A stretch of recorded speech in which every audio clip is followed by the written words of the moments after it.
Nandito na tayo sa mower area. Dito na nga tayo. So, maghanap.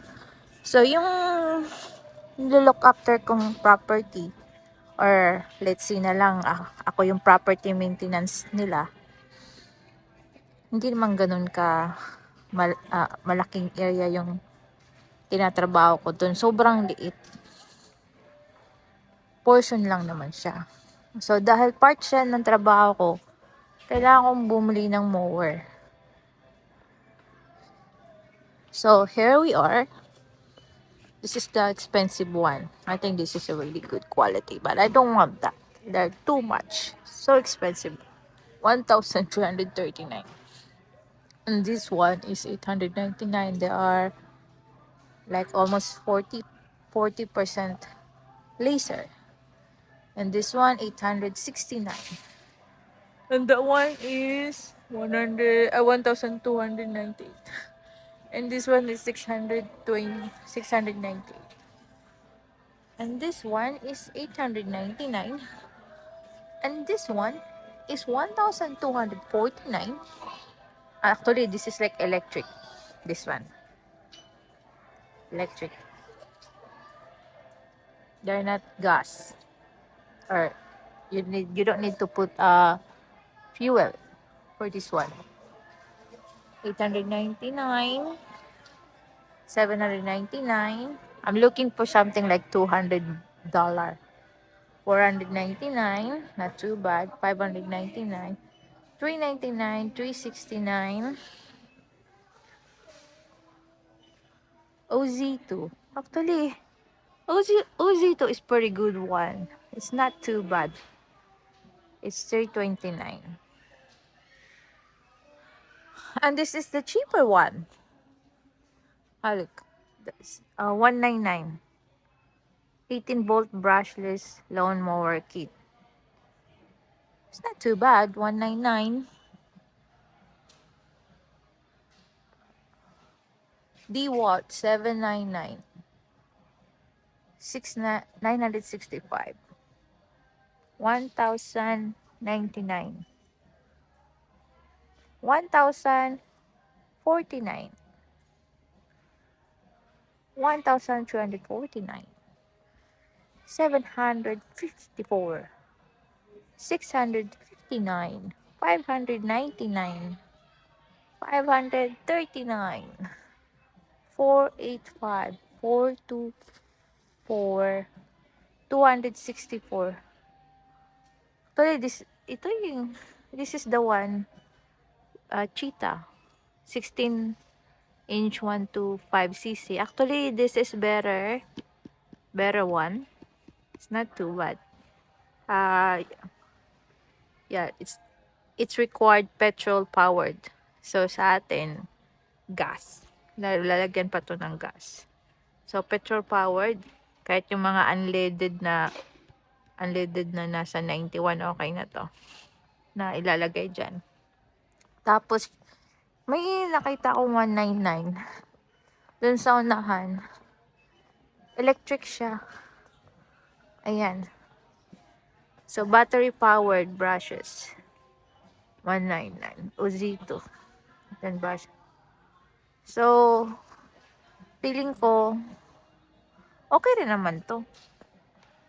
Yung nga lang, warranty nito, 5 years. So, pretty good. Replacement. 3 years replacement warranty, batteries and charger. Ayos ah. Check natin. Cutting weight is 300 mm. 30. Net weight. Ang gaan. Mas okay nga to. Teka lang. Tingnan natin sa kabila. Tandaan nyo yan. 8. Mga, let's say na lang, 9 kg yung bigat. No? Kasama, 9 kg. Ito, 22 kg. So, 1 year lang yung warranty. Doon tayo sa 5 years warranty. Tapos, pag binuhat-buhat ko siya, 22 kg agad. While yung isa, it's only 9 kg. Diba? So, ito kaya. Actually, yung quality ng Ozito kasi okay rin naman eh. Kasi may isa akong biniling product sa kanila. Hanggang ngayon, it's pretty good. Ito na lang kaya bilhin ko. Kunin na natin. So, dahil ito ang kukunin natin. Andyan lang siya sa baba. Tapos, the good thing, meron na tayo dito. Cart dito sa gilid. O, diba? Kunin na lang.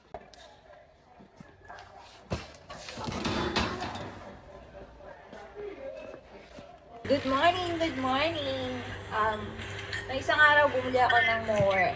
Yan yun. Yan yung pangkat ng grass. Tingnan mo. Ayan.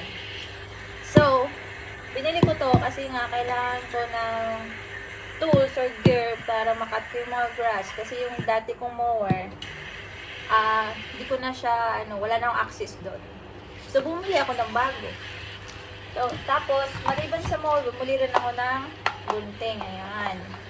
Sa gilid to, kasi pag nag-mower ako dito sa bandang gitna, yung gilid, lalo na pag may wall or may fence, hindi ko siya makakat. Kaya ito yung pangkat ko. Manual lang ako. So, ito nabili ko 100. Ito nabili ko 200.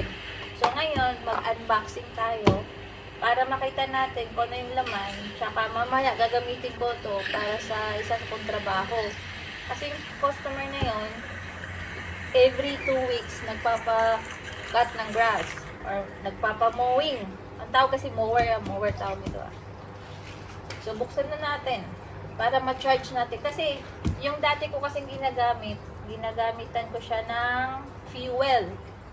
Yun, unleaded nilalagay ko doon, unleaded 91. So, ito ngayon, wala nang fuel involved, pero, i-charge mo yung battery. Let's see. Ayan natin. Tapos, ang kinagandahan nito, may 5 years warranty. 5 years warranty.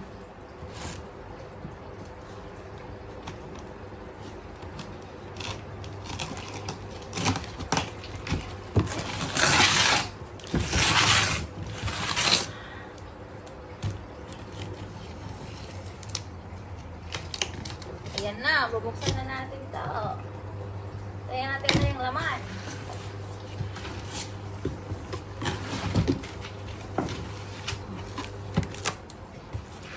Ito yung upuan ko. Ito yung upuan natin. Balde. Nakikita niyo ba ako? So, yan. So, ito yung 5 years warranty. Tabi natin to.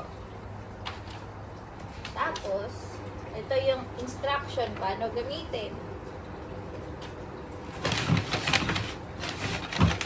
Ano kaya ito? Hala! Ano ko pa to? Ano tawag nito? Pag-isahin ko pa. Ito, i-assemble natin. Yan na.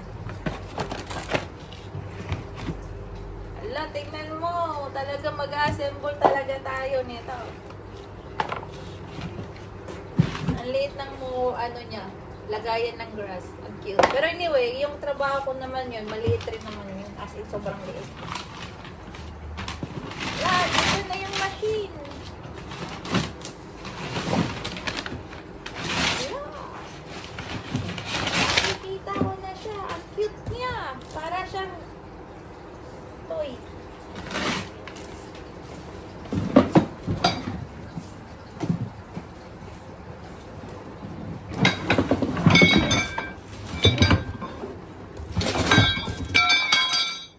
Laglagan na. Ayan na. O, diba? Para siyang toy. Yan, cute. Ano masabi ko? So, ito yung pangkat ng grass. So, let's start. Paano to i-assemble? I-assemble natin.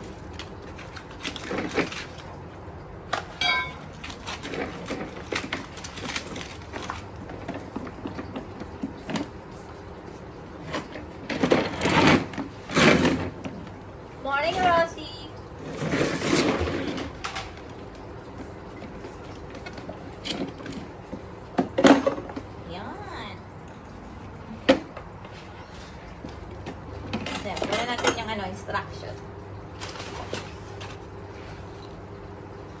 Charging battery. Saan yung battery? Charge daw. Ito tayong battery. Charge na natin. Ayun, mabigat siya, oh. Yan, tingnan natin. Dead. Walang laman. Tapos, ito yung battery. Ayan. So, saglit lang po, ay charge ko lang to, ah. Ganito na siya i-charge. Ayan. Tapos, isasaksak. Ayan. Saglit lang. Babalikan ko po kayo. At magbabalik, magkakaroon lang po tayo ng commercial break.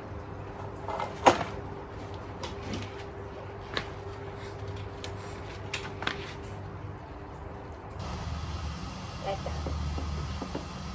Like that. Okay? So, undo this one.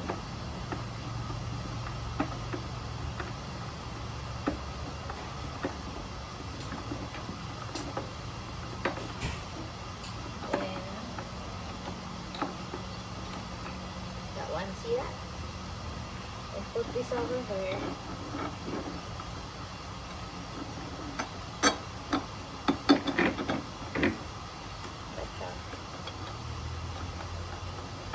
And return it. Fire it. Yan na. Lapit na. Tapos, ito ka sa kabilang side. Nakita niyo ba?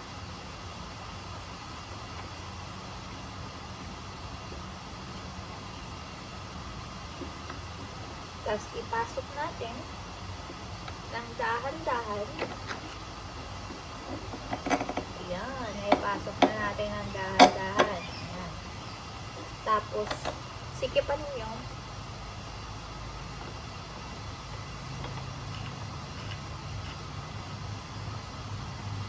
Ayan na.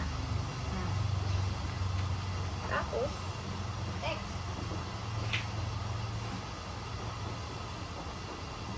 Tapos, ilagay nyo to.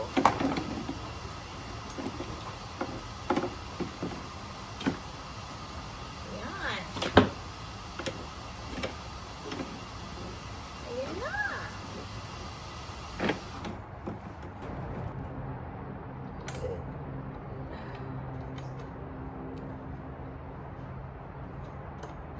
Kailangan maayos yung pagkalagay para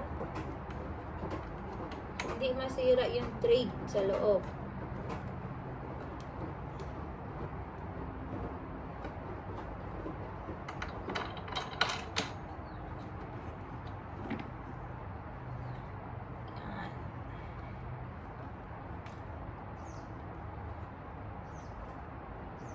Yan. Tapos sa kabila naman, pasok natin. Kabilaan.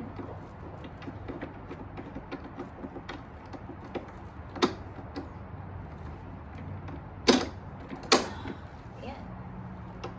Tapos tight.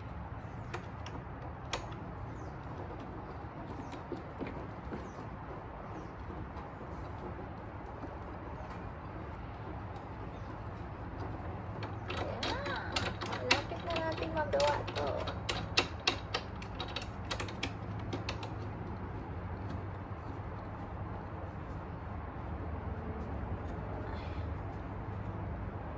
Ayun. Sulit na yan. Sulit. Sulit. Diba? Kita nyo. So, next.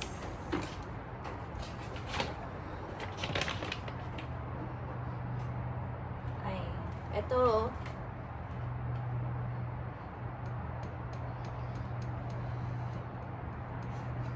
Ilagay raw natin to. Ganyan. Ayan, ganyan. Panali.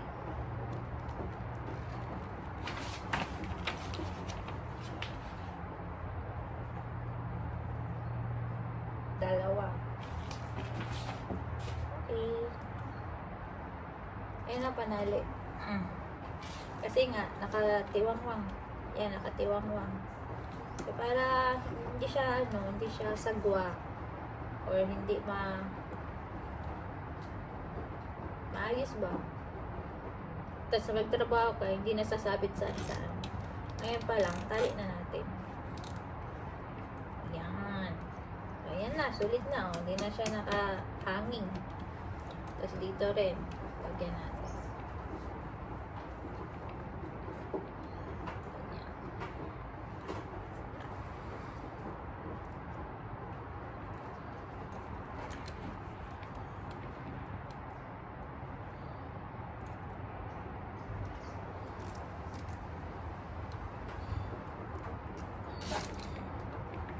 Ayan na.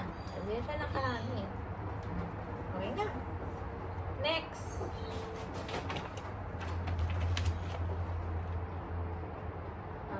Yung ano, ang tawag niyan is grass catcher.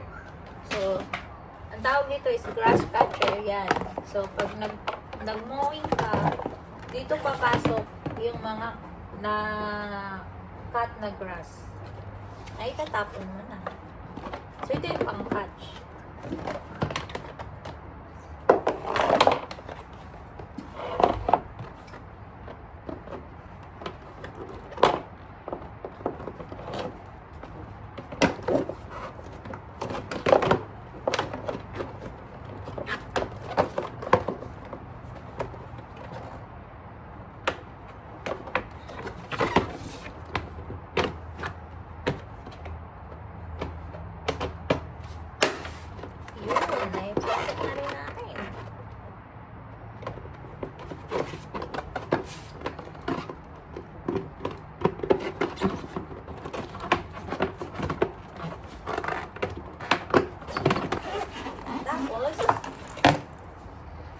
Gagawin is itong handle na pwedeng handle ng catcher.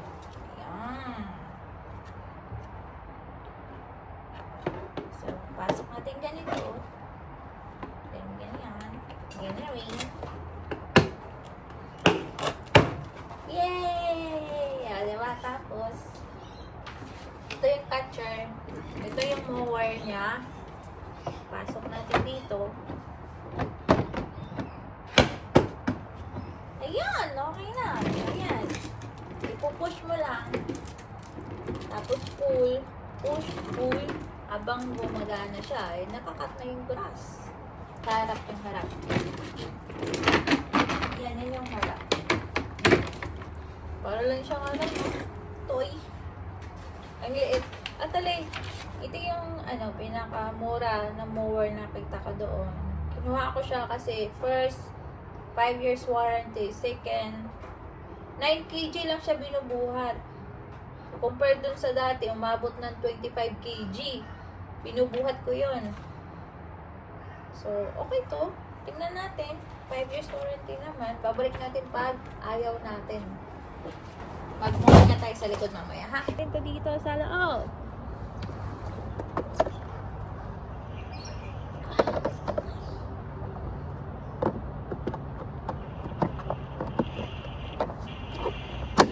Ayan na. Tapos, ino natin. Tapos, on dito. Tapos, silain.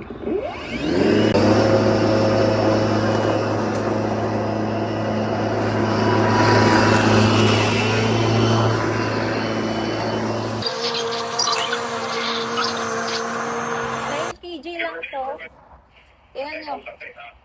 Dati, yung binubuhat yung mower dati, kasi nga malaki yun. Tsaka fuel. Umaabot ng 28 kg yun. Ito 9 kg lang. Tapos, pag tinanggal natin yung catcher, ayan. Puno na po siya. Ang bilis siya puno kasi maliit lang po siya. 9 kg, ayan. Tatapon natin dun sila, no? Tapos, yan din likod. Ay, yung ilalim. Ano yung tsura? Ayan. Ayan natin. Ayan, yan yung yung blade sa ilalim. So, yan. Siya, hindi, not too bad. Naman, worth it naman yung 200 bucks na binili ko. So far, nakita nyo naman yung outcome ng before and after na nakakat lang ng maayos yung yung grass natin. So, yan lang. Thanks for watching!